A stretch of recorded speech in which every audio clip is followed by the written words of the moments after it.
이 시간 하나님께서 저희에게 주신 말씀은 사도행전 2장 36절부터 41절까지입니다.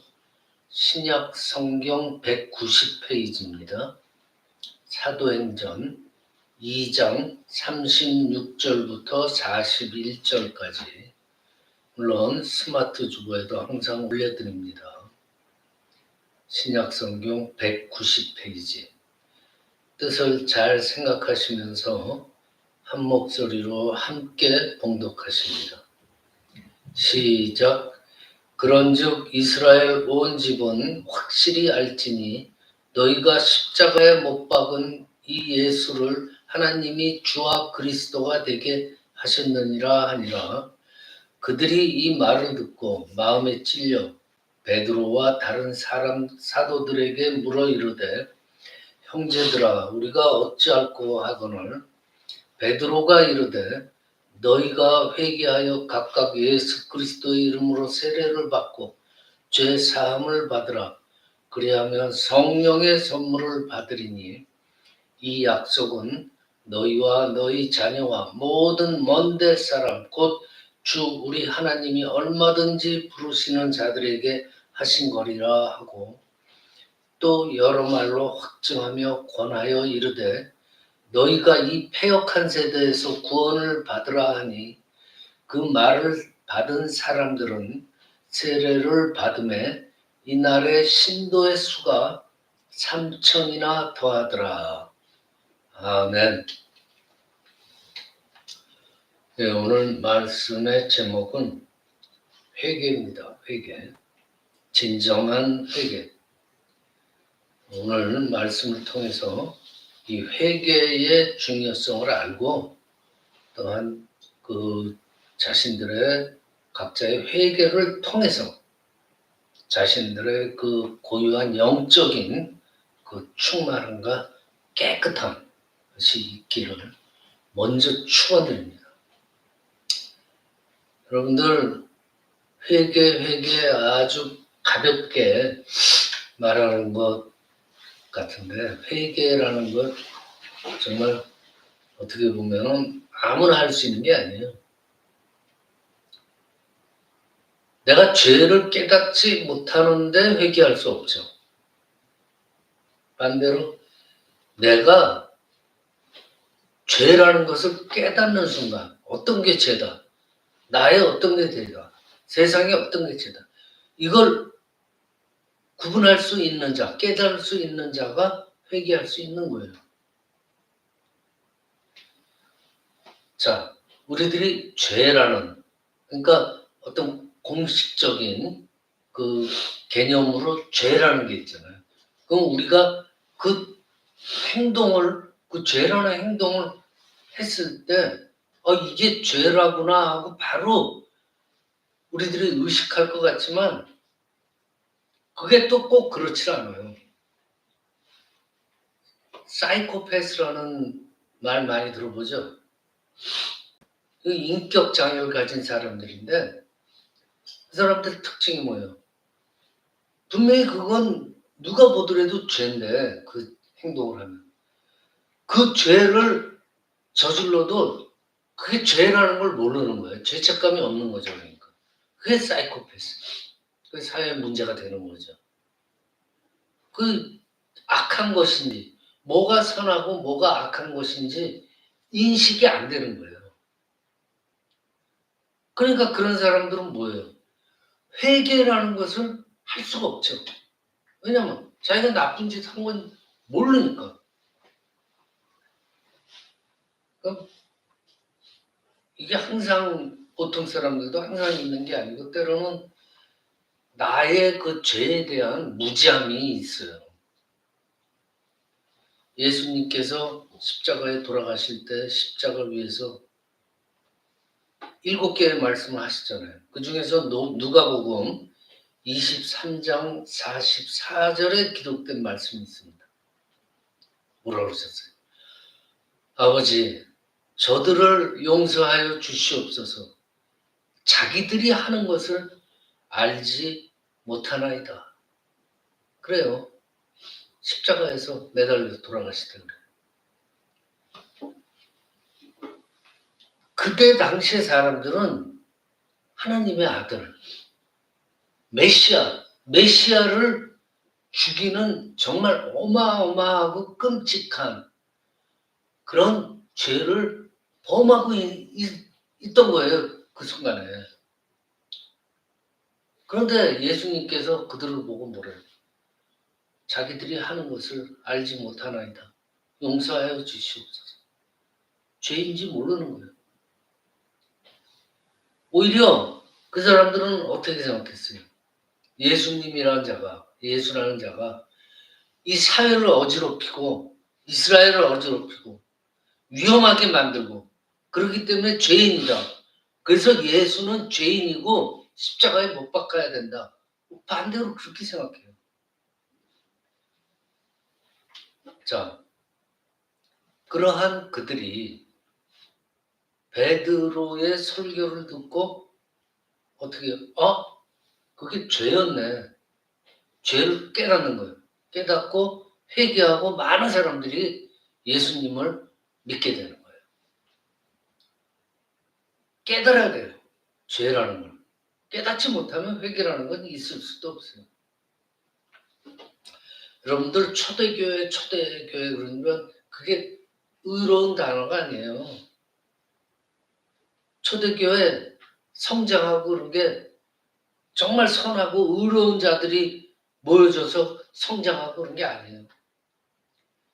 초대교회 교인들이 어떤 사람들이에요? 유대인들. 예수님을 십자가에 못 박으라고 외쳤던 사람들이에요. 그 예수님을 십자가에 못 박은 그 가담한 그 죄인들이란 말이에요.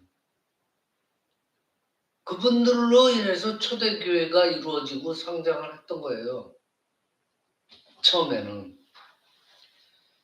그러고 나서 이제 자신들의 죄를 깨닫고 회개한 거예요. 그러면서 성장이 더욱더 된 거죠.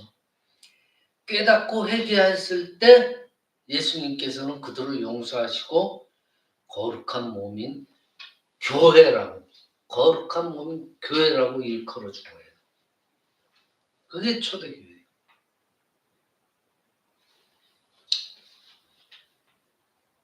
한 교인이 예수님을 이렇게 복음을 전도하면서 이렇게 말했습니다. 어떤 사람인데 예수님께서 당신의 죄를 대신해서 죽으셨어요. 그랬더니 그 말을 들은 사람이 뭐라 그러냐? 나는 그럴 만한 죄를 짓지 않았는데 왜? 내가 언제 나를 위해서 예수님한테 나를 위해서 죽어달라고 그랬어요? 난 죄인도 아닌데? 왜 이렇게 이상한 소리예요? 그러더랍니다. 나는 죄도 짓지 않고 내가 언제 예수님한테 죽어달라고 그랬냐 이 말이에요. 그러니까 이 말은 뭐예요? 죄인 당신은 죄인입니다. 그러니까 기분 나빠요. 모르는 사람들 이게 뭐야? 왜 나보고 죄인이라고 그래? 기분 나쁘고 불편하죠. 그러니까 그 기분 나쁘고 불편한 걸 깨달았을 때는 그건 정말 큰 은혜라는 거예요. 내가 죄인이라는 깨달음. 그것 때문에 이제 회개를 하고 그 회개를 통하여서 우리가 영적으로 정결하게 되고 결국은 어떻게 되는 거예요? 그 회개를 통해서 구원에 이르게 되는 거예요. 자, 그렇다면 여러분들 아주 오랜 기간도 아니고 지나간 한 주간, 원 위크 동안 회개하는 시간을 단 1분이라도 한번 가져봤어요? 가져보지 않았다면 그러면 원 위크 동안 아무 죄도 안 졌기 때문에 회개할 필요가 없다는 거예요? 아니면 아직까지 그거 뭐 그냥 스킵할 수도 있지 뭐 맨날 회개해야 돼? 그러는 거예요? 회개라는 건요. 이게 어떤 힘을 가지고 있어요? 우리 영을 깨끗하게 할 수가 있잖아요. 죄가 뭔지, 선이 뭔지, 악이 뭔지. 그러면서 내 영을 정화시킬 수가 있잖아요. 그러면서 얻는 게 뭐예요? 새로운 힘을 얻을 수가 있잖아요. 깨끗한 힘. 그렇게 할 때 하나님의 은혜가 어떻게 돼요? 더 커져요. 똑같은 은혜라도 내가 느끼는 은혜가 더욱더 커진단 말이에요. 왜냐? 영육간에 벌써 깨끗해졌잖아요. 그러니 하나님의 깨끗한 은혜가 들어오면 아주 그냥 내 마음에서 영적으로 크게 은혜를 받는 거죠. 한국의 기독교 역사를 보면요. 1907년 100년도 넘은 때예요. 거의 120년 전에 큰 부흥운동이 일어났어요. 그게 어디냐면 평양, 지금 노스코리아의 평양이라는데 장대영 교회, 그 사경회라는 게 있었어요. 사경회라는 건 뭐예요? 성경을 가르치고 또 배우고 그리고 기도하고 그런 집회를 사경회라고 그래요. 지금도 그래요. 근데 이 사경회가 평양에서 장대영 교회라는 데서 1907년 1월 2일부터 1월 15일까지 진행돼요. 근데 이제 원래 사경을 하면은 지금도 그렇고 많은 사람들이 말씀의 은혜도 받고 성령의 역사도 막 일어나고. 근데 그때 사경회는 좀 시작부터 잠잠했나 봐요. 그렇게 시간이 흘러서 사경회 이제 마지막 날 저녁 집회에 이르게 됐어요. 별 감흥도 없이 이렇게 조용히 사경회가 진행이 됐나 봐요. 근데 이제 마지막 저녁 집회 이후에도 이제 하나님의 은혜를 사모하면서 많은 분들이 남아서 철야 기도를 한 거예요. 근데 새벽 2시경에 그 남아있는 분들이 한 600명 정도가 됐대요. 근데 길선주라는 장로님이 사람들 앞에서 딱 섰어요. 그러면서 갑자기 그냥 대뜸 엉뚱당투하게 말을 하시는데 1년 전에 저는 세상을 떠나는 친구가 그 임종시에 자신의 가족을 위해서 재산을 대신 좀 정리해달라고 돈을 나한테 맡겼는데 그 돈을 내가 내 마음대로 써버렸습니다. 장로님인데 길선주라는 장로. 그 사람들 앞에 딱 나가서 이렇게 고백해버린 거예요. 그러니까 그 회개를 들은 사람들이 야이 못된 놈아 그런 게 아니에요. 그거 듣더니 한 명씩 차례로 나와가지고 자기가 지은 죄를 자기만 아는 그 죄들을 하나씩 앞에 나와서 고백하고 말하고 회개하기 시작한 거예요. 예를 들면 기록에 보면 한 여자는 뭐 청일 전쟁 때 자기의 아들을 죽였대요. 어떤 이유에서인지 모르지만 청나라하고 전쟁할 때 어떤 상황이 있었겠죠. 죽였다고 자기 아들을 죽였다고 회개하고 한 남자는 또 자기 아내가 정말 아프고 불치병에 걸려서 정말 불쌍하게 있는 아내한테 자기는 맨날 술 먹고 와가지고 그냥 때리고 막 욕하고 그랬다는 거예요. 그걸 또 회개하고 또 어떤 사람은 자기가 와이프 몰래 여자 2명을 밖에다 두고 외도를 했다고 그렇게 또 고백을 하면서 회개하고 그리고 어떤 여자는 어느 그 미셔너리 그 선교사 집에 들어가가지고 몰래 돈을 훔쳤다고 그걸 또 고백하고 그러니까 그러니까 어떤 사람들은 그 기록에 보면 야 그때 분위기가 감옥서가 있잖아요. 제일이 있는데 제일의 지붕 루프가 확 뚜껑이 열리는 것 같은 그런 느낌을 받았다 그래요. 그때 장대영 교회에서. 그래 이제 그들이 이제 회개의 그 진행이 계속되고 그러면서 그 사경회가 끝나고 이 회개의 물결이 그냥 말로 끝난 게 아니에요. 정말 그 회개에 했던 그 앞에 나가서 회개했던 사람들이 끝나고서도 직접 그 피해자들을 찾아가서 용서를 빌고 갚고 여러 가지 방면으로 되갚았다는 거예요. 이 사경회가 얼마나 유명한지. 이로 인해서 평양 전체에 부흥운동이 일어나고 그 평양의 부흥운동이 어떻게 됐어요? 우리나라 전국적으로 퍼져나가게 되었던 거예요. 기독교 역사상 아주 중요한 일이었어요. 그러니까 이 교회의 부흥이라는 거, 기독교의 부흥이라는 거 단순히 뭐 교회가 인원수로 커지고 이런 게 아니에요. 제가 말하는 부흥이라는 건 영적인 부흥이라는 거예요. 이게 부흥케 해주십시오 하고 기도만 한다고 해서 부흥이라는 게 아니에요. 그 사경에서 회개의 릴레이가 이루어지면서 전국적으로 부흥운동이 일어난 것처럼 진정으로 회개할 때, 회개하면서 주님 앞에 나갈 때 비로소 영적인 변화와 부흥이 일어난다는 거예요. 잠언 1장 23절에 보면은 나의 책망을 듣고 돌이키라. 보라. 내가 나의 신을 너에게 부어주며 그랬어요. 돌이키라. 믿음 생활에 있어서 회개라는 것, 돌이키는 것은 선택이 아니에요. 필수예요. 나의 죄를 끄집어내는 거. 나의 죄를 끄집어내는 거는 정말 어려운 일이에요. 그렇죠? 나만이 비밀스럽게 가지고 있는 나의 비밀스러운 죄인데 그걸 어떻게 하나님 앞에, 예수님 앞에, 남들 앞에 끄집어내요. 어려운 일이죠.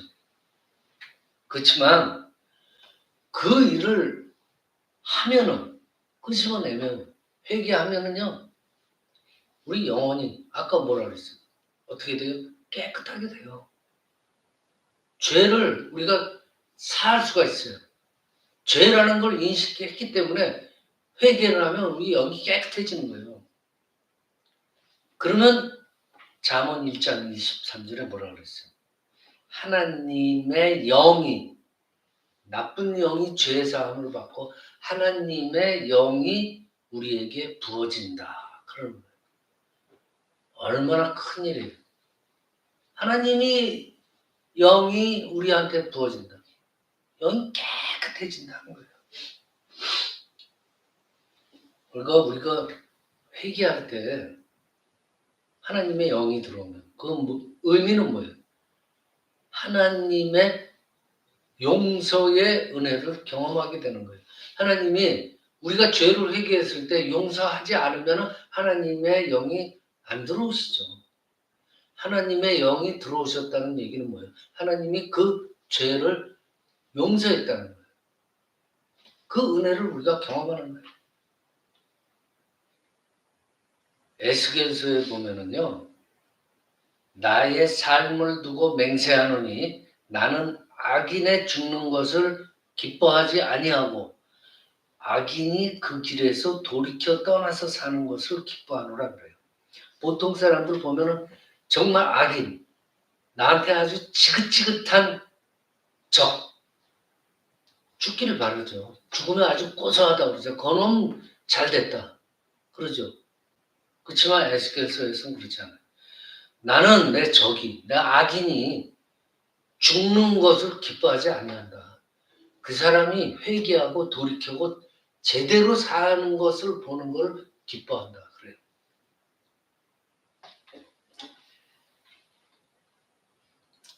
다윗이요, 하나님의 마음에 합한 자라고 일컬어지지만 성경에 크게 한번 사고 친 적이 있잖아요. 우리야 장군, 자기 부하 우리야 장군의 아내를 간음했어요. 그 하나님의 정말 충실한 제자라고 여겨지는 다윗이 그런 엄청난 음탕한 일을 벌린 거예요. 그리고 그 우리아 장군의 아내를 그가 간음한 걸 떠나서 무슨 일까지 그 우리아 장군을 전쟁터에서 죽게끔 만들어요. 근데 하나님 보시기에 참 안타까운 일이 그 큰 죄를 지어놓고서 회개치 않고 있는 거예요. 데이지. 그래서 하나님께서 어떻게 해요? 나단 선지자를 보내서 그의 죄를 딱 지적하잖아요. 그때서야 다윗이 정신 차린 거예요. 하나님한테 범죄했습니다. 고백을 해요. 하나님께 회개를 해요. 다윗이. 하나님께서는 다윗이 죄를 지었을 때 빨리 깨닫고 빨리 하나님께 오기를 원하셨어요. 언제든지 용서해 주기를 준비하고 계시고 기다리는데 문제는 다윗이 하나님께 용서를 구하지 않았다는 거예요. 그래서 나단 선지자를 보내서 깨닫게 해주는 거예요. 하나님은요, 우리들이 죄를 그냥 가지고 그 죄를 깨닫지 않고 그냥 죄를 품고서 계속 살아가는 거 그런 거 원하지 않아요. 왜냐하면 그 사람이 계속 그 죄 안에 있으면은 그 사람 안에 하나님 나라가 들어갈 수가 없어요. 그러니까 하나님께서는 원치 않아요.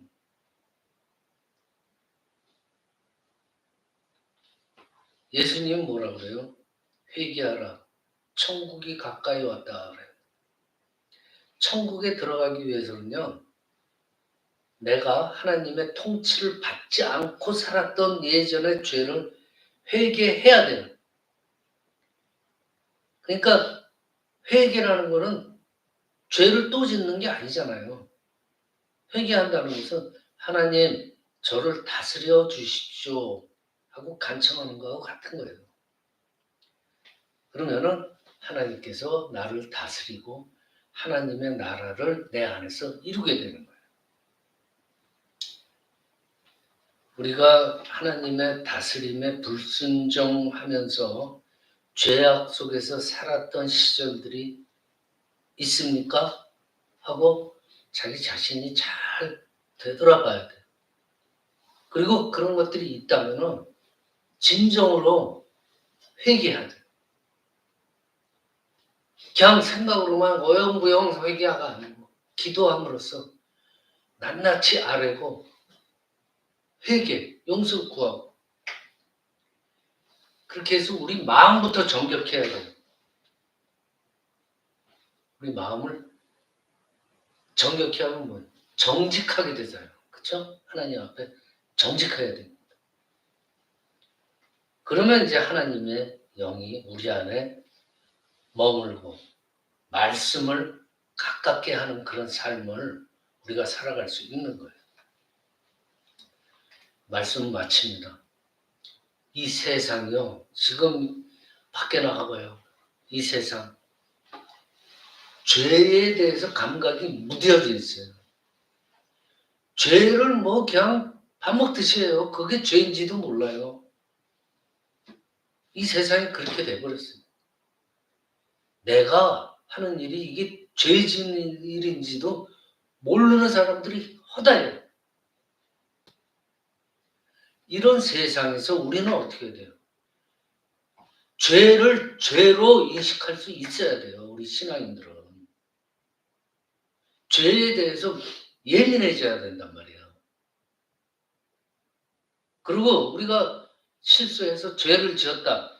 그러면 즉시 회개해야 돼요. 그 회개를 통해서 하나님이 머물 수 있는 나 자신이 되고 또 하나님이 머물 수 있는 가정이 되고 또 하나님이 머물고 축복해 주시는 교회가 되는 그러한 저와 여러분이 되시기를 이 시간 간절히 축원합니다. 기도드립니다. 아버지 하나님 감사합니다. 하나님께서는 통회하는 자를 멸시치 않으심을 믿사옵나이다. 우리가 죄에 대해서 회개하고 하나님께로 나아갈 때 고통이, 애통이 변화해서 기쁨이 되고 형별이 변화해서 복이 되는 줄로 믿사오며 거룩하신 우리 주 예수 그리스도의 이름으로 기도드리옵나이다. 아멘.